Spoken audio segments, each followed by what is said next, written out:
आम समाजातील नागरिकांनो नमस्कार. आज मी सकाळी पेपर उघडला असता अनेक बातम्या होत्या. अपघाताच्या होत्या, नेत्याच्या होत्या, मंत्र्याच्या होत्या, मंत्रालयाच्या होत्या. त्याहीपेक्षा महत्त्वाची मला जी वाटलेली बातमी आहे त्यासाठी मी व्हिडिओ बनवत आहे. कारण अहिल्यानगर येथे एका गावगुंडांनी पोलिसावर जीव घेणा हल्ला केला.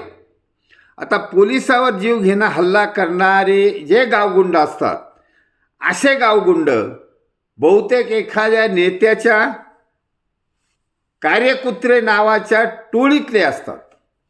आणि अशा लोकांवर जरी पोलिसांनी मदत मागून त्यांना ताब्यात घेतलं असलं, केस दाखल केली असली, 10-12 गुंडांनी 2 पोलिसावर हल्ला केला, जीवघेणा हल्ला केला.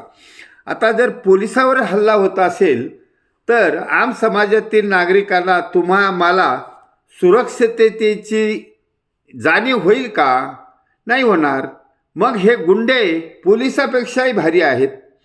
पोलीस आपल्या संरक्षणासाठी आहेत, पण त्यांच्यावरच हल्ला होतो. मग याच्यामध्ये सैनिक समाज पार्टी घुसून स्टडी केला असा आहे की आपल्या मागे आपण सर्वांनी ऐकलं आहे की IPS ऑफिसर अंजना कृष्णा हिला दम देण्यासाठी एका कार्यकुत्र्याने थेट अजित पवारला फोन केला होता. आणि अजित पवारने त्या कार्यकुत्र्याच्या फोनवरून त्या महिला अधिकारीला दम दिला. मैं तेरे पर ॲक्शन लूंगा. हे उदाहरण सगळ्या महाराष्ट्राने पाहिलं आहे.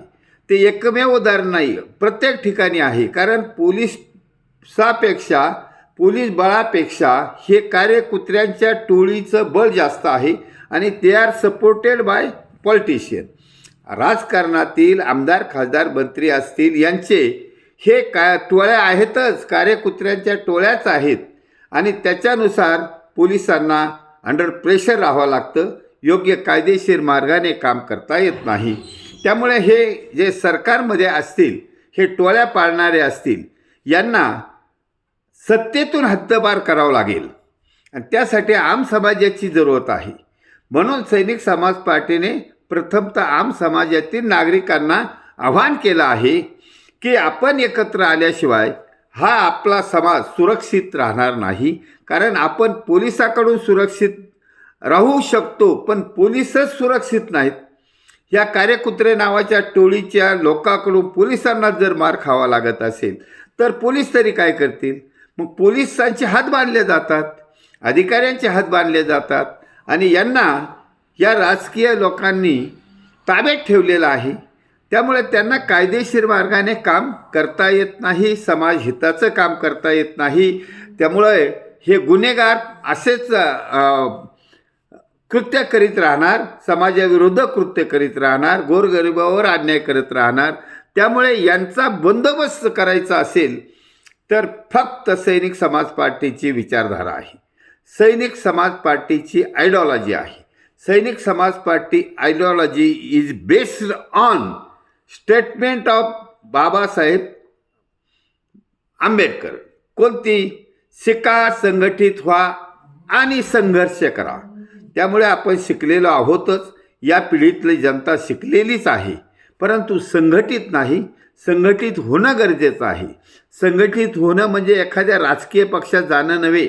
सैनिक समाज पार्टी या तुमच्या सामाजिक संघटनेत सामील होणं आणि या सरकारमध्ये घुसलेल्या गुंड प्रवृत्तीच्या लोकांच्या विरुद्ध संघर्ष करणे आणि प्रशासन आणि पोलिसांना दबावमुक्त करावं लागेल. पोलीस आणि प्रशासकीय अधिकारी हे समाज हिताचंच काम करतात. आता एखादा दक्ष अधिकारी, जसा की आता तुकाराम मुंडेचं एक प्रकरण सध्या हॉट चालू आहे, तो चांगला अधिकारी आहे. तरी पण ह्या राजकीय गुंड लोकांनी त्याची 20 वर्षात 24 वेळा बदली केली. आणि आता त्यांच्या पुढे गेला तो, त्यांना बी घाबरला नाही.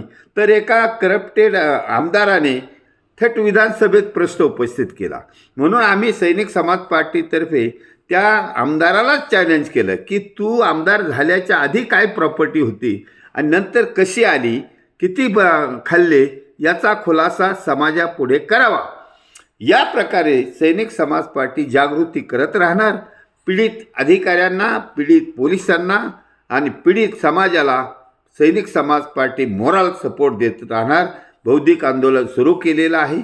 त्यामुळे महाराष्ट्रातील 13 करोड जनतेने रोज आणि रोज सैनिक समाज पार्टीचा व्हिडिओ ऐकत जावा, लेख ऐकत जावा, जेणेकरून आपण आपल्या स्वातंत्र्याची खरी पळे चाकू शकतो.